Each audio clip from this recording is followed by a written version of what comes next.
സലാം പറഞ്ഞ് ഇവിടുന്ന് മടങ്ങുന്നതാണ് ഈ ലോകത്തെ ഏറ്റവും വികാര നിർഭരമടക്കം. 17 ലക്ഷം വരുന്ന വിശ്വാസികളെ എന്ത് ഭംഗിയായാണ് സൗദി ഗവൺമെന്റ് സത്കരിച്ചത്.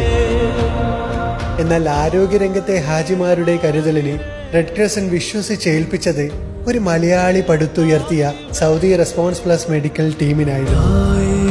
6000 മെഡിക്കൽ വിദഗ്ധരും 300-ലധികം ആംബുലൻസുകളും അത്യാധുനിക കൺട്രോൾ റൂമുകളും ഒരുക്കി സെക്കൻഡുകൾക്കുള്ളിൽ മെഡിക്കൽ സൗകര്യം ഉറപ്പാക്കുന്നതിൽ മലയാളികളുടെ ആരോഗ്യരംഗത്തെ അംബാസഡർ ഡോക്ടർ ഷംസീർ വയലിൽ മുന്നിൽ നിന്നും നയിക്കുകയായിരുന്നു.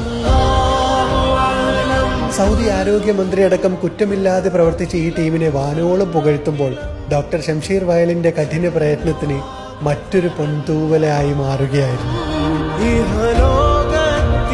ഹാജിമാർ സലാം പറഞ്ഞ് ഈ പുണ്യഭൂമിയോട് വിട പറയാൻ ഒരുങ്ങുമ്പോൾ അവരുടെ മനസ്സിൽ എന്നും ഉണ്ടാവും ആരോഗ്യരംഗത്തെ ഈ രാജ്യത്തിന്റെ കരുതലും അതിന് ചുക്കാൻ പിടിച്ച മലയാളിയുടെ കരങ്ങളും.